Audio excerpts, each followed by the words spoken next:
Welcome to लक्ष्य सेतु। आज हम 6 अगस्त से करंट अफेयर्स के जितने भी क्वेश्चन बनेंगे इस वीडियो में डिस्कस करेंगे। तो चलिए स्टार्ट करते हैं और करते हैं सबसे पहले रिवीजन। 4 अगस्त 2026 को अंतर्राष्ट्रीय क्लाउडेड लेपर्ड दिवस के अवसर पर जारी की गई भारत की पहली क्लाउडेड लेपर्ड संरक्षण कार्य योजना के संबंध में कौन सा कथन सत्य है? तो इसमें जो ऑप्शन दिए हुए थे 1, 2, 3 वो तीनों सही थे। ठीक है, इसलिए इसका आंसर था उपर्युक्त सभी कथन सही हैं। केंद्रीय पर्यावरण, वन और जलवायु परिवर्तन मंत्रालय द्वारा अगस्त 2026 में भारत का 101वां रामसर स्थल घोषित की गई ग्ला झील किस राज्य में स्थित है? तो इसका आंसर है अरुणाचल प्रदेश में। ठीक है, और ये जो है अरुणाचल प्रदेश की पहली रामसर स्थल है। अगस्त 2026 में नई दिल्ली में आयोजित भारत उज्बेकिस्तान व्यापार मंच के दौरान दोनों देशों ने अगले 3 वर्षों के भीतर अपने द्विपक्षीय व्यापार को बढ़ाकर लगभग कितने बिलियन डॉलर तक पहुंचाने का लक्ष्य रखा है? तो इसका आंसर है 3 बिलियन डॉलर तक। ठीक है, हाल ही में प्रशांत महासागर में स्थित किस द्वीपीय देश ने अपनी स्वदेशी पहचान और अस्थायी भाषा को बढ़ावा देने के उद्देश्य से अपना आधिकारिक नाम बदलकर नावेरो गणराज्य कर लिया है? तो इसका आंसर है नैरू। ठीक है, वर्ष 2026 में प्रतिष्ठित कास्पर विक्रम साराभाई पदक से सम्मानित होने वाली पहली भारतीय महिला वैज्ञानिक कौन बनी?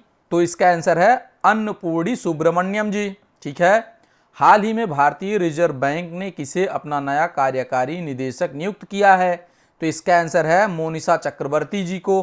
हाल ही में गुजरात में चंडीपुरा वायरस के कारण कई बच्चों की जान गई है। यह वायरस मुख्य रूप से किसके काटने से फैलता है? तो इसका आंसर है सैंड फ्लाई यानी रेत की मक्खियों से। हाल ही में भारत का पहला नागरिक परमाणु ऊर्जा उद्योग अकादमिक कार्यक्रम अनुज्ञान किस संस्थान द्वारा शुरू किया गया है? तो इसका आंसर है IIT हैदराबाद के द्वारा ये शुरू किया गया है। ठीक है, तो ये तो है कल का रिवीजन। अगर वीडियो आप लोगों को अच्छी लग रही हो तो वीडियो को लाइक, शेयर और चैनल को सब्सक्राइब जरूर करें। तो चलिए आगे बढ़ते हैं और देखते हैं आज का सबसे पहला क्वेश्चन। विश्व भर में प्रतिवर्ष हिरोशिमा दिवस किस तिथि को मनाया जाता है? तो इसका आंसर है 6 अगस्त को। अमेरिका ने 6 अगस्त 1945 को जापान के हिरोशिमा शहर पर विश्व का पहला परमाणु हमला किया था। ठीक है, हिरोशिमा पर गिराए गए परमाणु बम का कोड नाम लिटिल बॉय था। ठीक है, इस परमाणु बम को अमेरिकी वायुसेना के B-29 एनोला गे बॉम्बर विमान द्वारा गिराया गया था। हिरोशिमा हमले के ठीक 3 दिन बाद यानी 9 अगस्त 1945 को जापान के नागासाकी शहर पर फैट मैन नाम का दूसरा परमाणु बम गिराया गया था। ठीक है, हिरोशिमा दिवस मनाने का मुख्य उद्देश्य विश्व शांति को बढ़ावा देना और दुनिया को परमाणु हथियारों से मुक्त बनाना है। परमाणु ऊर्जा के शांतिपूर्ण उपयोग की निगरानी करने वाली संस्था अंतर्राष्ट्रीय परमाणु ऊर्जा एजेंसी यानी IAEA का मुख्यालय वियना, ऑस्ट्रेलिया में स्थित है। ठीक है, तो नेक्स्ट क्वेश्चन है, लोकसभा में पेश किया गया बैंकर्स बुक्स एविडेंस बिल 2026 किस वर्ष के पुराने अधिनियम को निरस्त करेगा? तो इसका आंसर है 1891। 1891 का जो बिल था उसका नाम है बैंकर्स बुक्स एविडेंस एक्ट 1891। ठीक है, बैंकर बुक्स एविडेंस बिल 2026 को 3 अगस्त 2026 को लोकसभा में पेश किया गया था। यह विधेयक केंद्रीय वित्त मंत्रालय द्वारा प्रस्तुत किया गया। यह नया विधेयक 135 साल पुराने औपनिवेशिक बैंकर्स बुक्स एविडेंस एक्ट 1891 का स्थान लेगा। इसका मुख्य उद्देश्य इलेक्ट्रॉनिक डिजिटल बैंकिंग और ऑनलाइन लेन देन के रिकॉर्ड को कानूनी साक्ष्य के रूप में मान्यता देना है। ठीक है, यह बिल बैंक अधिकारियों को गैर पक्षकार मामलों में अनावश्यक रूप से अदालत में पेश होने से सुरक्षा प्रदान करता है। ठीक है, इसमें अदालतों द्वारा मूल दस्तावेज मंगवाने की शक्ति को केवल विशेष कारण की स्थिति तक सीमित किया गया है। ठीक है, इस विधेयक के तहत केंद्र सरकार अधिसूचना के माध्यम से नए नियमों को अन्य वित्तीय कंपनियों पर भी लागू कर सकती है। ठीक है, तो नेक्स्ट क्वेश्चन है, लोकसभा में पेश FCRA संशोधन विधेयक 2026 में नियमों के उल्लंघन पर अधिकतम कारावास की सजा को 5 वर्ष से घटाकर कितना करने का प्रस्ताव है।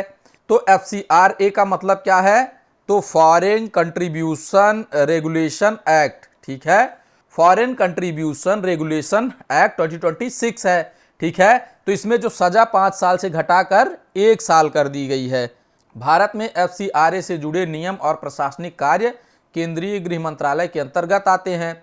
यह संशोधन विधेयक विदेशी धन के दुरुपयोग को रोकने तथा वित्तीय अनुशासन बढ़ाने के लिए लोकसभा में पेश किया गया।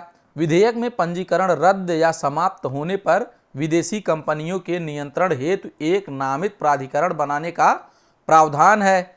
इसमें जो है डेजिग्नेटेड अथॉरिटी बनाना पड़ेगा, ठीक। किसी संगठन के बंद या निष्क्रिय होने पर उसकी विदेशी वित्त पोषित संपत्तियां सरकार को हस्तांतरित कर दी जाएगी। नए कानून के तहत FCRA के अंतर्गत किसी भी जांच को शुरू करने से पहले केंद्र सरकार की पूर्व स्वीकृति अनिवार्य होगी, ठीक है। विधेयक के अनुसार लाइसेंस निलंबन की अवधि के दौरान संबंधित अधिकारी की अनुमति के बिना संपत्तियों की बिक्री पर रोक रहेगी, ठीक है। उल्लंघन पर सजा की अवधि को 5 वर्ष से घटाकर 1 वर्ष की कैद या जुर्माना या दोनों करने का प्रस्ताव है, ठीक है। तो इसका सीधा सीधा मतलब है कि अब जो है सेंट्रल गवर्नमेंट इसमें सीधा सीधा इन्वॉल्व होगी, ठीक है। तो नेक्स्ट क्वेश्चन है, हाल ही में चर्चा में रहा तुम्मी-दिहट्टी बांध किस नदी पर बनाया जाना प्रस्तावित है। तो इसका आंसर है प्राणहिता पर, ठीक है। ये प्राणहिता नदी है, यहाँ से लेकर यहाँ तक ये गोदावरी की सहायक नदी है और ये जो है मध्य प्रदेश से इसकी दोनों सहायक नदियाँ निकलती हैं। तो कौन कौन सी है, तो वर्धा है और वेनगंगा है। ये दोनों आगे आकर प्राणहिता बन जाती हैं जो जाके सीधा गोदावरी में मिल रही है। तुम्मी-दिहट्टी बांध तेलंगाना की प्रसिद्ध प्राणहिता चेवेल्ला सिंचाई परियोजना से संबंधित है, ठीक है। प्राणहिता नदी भारत की गोदावरी नदी प्रणाली की सबसे बड़ी सहायक नदी है। यह बांध स्थल तेलंगाना के पूर्व आदिलाबाद जिले के कौथला मंडल में तुम्मी-दिहट्टी गांव में स्थित है, ठीक है। तुम्मी-दिहट्टी बैराज की ऊंचाई को लेकर जल विवाद मुख्य रूप से तेलंगाना और महाराष्ट्र राज्यों के बीच है, इसीलिए ये जो है चर्चा में आया है, ठीक है। तो इसको आप लोग याद रखेंगे। तुम्मी-दिहट्टी बांध किस नदी पे बनाया जा रहा है, तो प्राणहिता नदी पे बनाया जा रहा है, ठीक है। और कहाँ बनाया जा रहा है, तो तुम्मी-दिहट्टी तेलंगाना में। और इसमें विवाद किस किस राज्य से है, तो तेलंगाना और महाराष्ट्र से, ठीक है। भारत में वर्तमान केंद्रीय जल शक्ति मंत्री CR पाटिल जी हैं, ठीक है। तो नेक्स्ट क्वेश्चन है, हाल ही में सर्वोच्च न्यायालय ने देश के सभी आर्द्र भूमि संरक्षण अभ्यारण्यों के चारों ओर कितने किलोमीटर का खनन बफर जोन निर्धारित करने का निर्देश दिया है। तो इसका आंसर है 10 किलोमीटर, ठीक है। किसी भी आर्द्र भूमि के चारों साइड 10 किलोमीटर तक ये जो है खनन बफर जोन बनाया जाएगा। सर्वोच्च न्यायालय ने देश के सभी आर्द्र भूमि संरक्षण अभ्यारण्यों के चारों ओर 10 किलोमीटर का खनन बफर जोन निर्धारित करने का आदेश दिया है। 10 किलोमीटर बफर जोन का यह नियम सर्वप्रथम उत्तराखंड के आसन आर्द्र भूमि संरक्षण अभ्यारण्य में लागू किया गया था।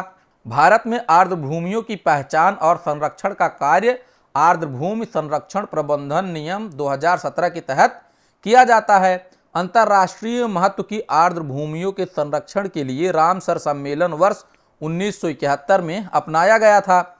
विश्व भर में प्रतिवर्ष 2 फरवरी को विश्व आर्द्र भूमि दिवस मनाया जाता है। यह स्पष्टीकरण सर्वोच्च न्यायालय द्वारा हिमाचल प्रदेश सरकार की याचिका पर सुनवाई के दौरान जारी किया गया है। तो इस पॉइंट को आप लोग याद रखेंगे। तो नेक्स्ट क्वेश्चन है, सर्वोच्च न्यायालय के निर्देशों के अनुसार नए 2 पहिया वाहनों के लिए अनिवार्य तृतीय पक्ष बीमा की अवधि को बढ़ाकर कितने वर्ष कर दिया गया है। तो इसका आंसर है 6 वर्ष, ठीक है। सर्वोच्च न्यायालय ने नई निजी कारों के लिए तृतीय पक्ष यानी थर्ड पार्टी बीमा की अनिवार्य अवधि 3 से बढ़ाकर 4 वर्ष कर दी है, ठीक है। वहीं 2 पहिया के लिए 5 वर्ष से 6 वर्ष कर दी गई है, ठीक है। भारत में सड़क परिवहन विनियमन और बीमा संबंधी अनिवार्यताओं को मोटर वाहन अधिनियम 1988 द्वारा नियंत्रित किया जाता है। भारत में संपूर्ण बीमा क्षेत्र का नियमन भारतीय बीमा नियामक और विकास प्राधिकरण द्वारा किया जाता है। ठीक है। IRDAI की स्थापना IRDAI अधिनियम 1999 के तहत एक वैधानिक निकाय के रूप में की गई थी। ठीक है। IRDAI का मुख्यालय हैदराबाद तेलंगाना में स्थित है। भारत में राष्ट्रीय वाहन पंजीकरण डेटाबेस को वाहन पोर्टल के नाम से जाना जाता है। ठीक है। बिना बीमा वाले वाहनों को ट्रैक करने के लिए ANPR यानी स्वचालित नंबर प्लेट पहचान कैमरों को वाहन डेटाबेस से जोड़ता है। ठीक है। तो इन पॉइंट को भी आप लोग ध्यान में रखेंगे। बाकी सबसे इंपॉर्टेंट पॉइंट ये है। तो नेक्स्ट क्वेश्चन है, हाल ही में किस देश ने S-8000 बांदेरोल नामक हल्की वायु प्रवेशित क्रूज मिसाइल का उत्पादन शुरू किया है? तो इसका आंसर है रूस ने। ठीक है। S-8000 बांदेरोल रूस द्वारा विकसित एक नई हल्की और कम लागत वाली वायु प्रवेशित क्रूज मिसाइल है। इसे बंदरगाहों, लॉजिस्टिक हब और सैन्य अवसंरचना जैसे स्थिर लक्ष्यों पर सटीक हमले के लिए डिजाइन किया गया है। इस मिसाइल को ओरियन, इनोकोडेट्स UAV और Mi-28 हमलावर हेलीकॉप्टर से लॉन्च किया जा सकता है। यह मिसाइल चीन में निर्मित स्विविन टर्बोजेट इंजन द्वारा संचालित होती है। इसमें उच्च विस्फोटक विखंडन वारहेड यानी हाई एक्सप्लोसिव फ्रेगमेंटेशन वारहेड का उपयोग किया गया है। ठीक है। रूस की राजधानी मॉस्को है और इसकी राष्ट्रीय मुद्रा रूसी रूबल है। ठीक है। तो नेक्स्ट क्वेश्चन है, हाल ही में नेचर कम्युनिकेशन में प्रकाशित अध्ययन के अनुसार वैज्ञानिक रूप से मांसाहारी यानी कीट भक्षी के रूप में पुष्टि किया गया पौधा सैक्सीफ्रागा कैंडेलेब्रम किस परिवार का पहला कीट भक्षी पौधा बन गया है? तो इसका आंसर है सैक्सीफ्रागेसी। सैक्सीफ्रागा कैंडेलेब्रम को अगस्त 2026 में शोधकर्ताओं द्वारा आधिकारिक रूप से मांसाहारी पौधे के रूप में पुष्टि की गई है। यह अल्पाइन पौधा चीन के किंघाई, तिब्बत पठार और हेंगडुआन पर्वतों में 2500 मीटर से अधिक ऊंचाई पर पाया जाता है। यह खोज प्रसिद्ध वैज्ञानिक चार्ल्स डार्विन की वर्ष 1875 में प्रकाशित पुस्तक कीट भक्षी पौधों की परिकल्पना को सिद्ध करती है। ठीक है। यह पौधा अपने तनों पर मौजूद चिपचिपे लाल ग्रंथि वाले बालों के माध्यम से मुख्य रूप से मच्छरों जैसे छोटे कीड़ों को फंसाता है। ठीक है। सैक्सीफ्रागा कैंडेलेब्रम सैक्सीफ्रागेसी कुल का पहला सत्यापित कीटभक्षी पौधा बन गया है। ठीक है। पौधे में पकड़े गए कीटों से नाइट्रोजन अवशोषण की पुष्टि नाइट्रोजन आइसोटोप विश्लेषण और फ्लोरेसेंस टैगिंग विधि से की गई है। ठीक है। कीटभक्षी या मांसाहारी पौधे मुख्य रूप से नाइट्रोजन और फास्फोरस की कमी वाली मिट्टी में उगते हैं। ठीक है। तो वो जो है कीड़ों को पकड़कर उससे अपना जो है नाइट्रोजन कंप्लीट कर लेते हैं। तो नेक्स्ट क्वेश्चन है जो कि आज का क्वेश्चन है, PM प्राण योजना का मुख्य उद्देश्य क्या है? तो इसका आंसर आप लोग हमें कमेंट बॉक्स में देंगे। अगर वीडियो आप लोगों को अच्छी लग रही हो तो वीडियो को लाइक, शेयर और चैनल को सब्सक्राइब जरूर करें। तो चलिए आगे बढ़ते हैं और देखते हैं कल का क्वेश्चन। हाल ही में चर्चा में रहा आदि पेरुकू त्योहार मुख्य रूप से किस राज्य में जल स्रोतों और कृषि समृद्धि के सम्मान में मनाया जाता है? ठीक है। तो इसका आंसर है तमिलनाडु। बाकी इस डिस्क्रिप्शन को आप लोग ध्यान से पढ़ लेंगे।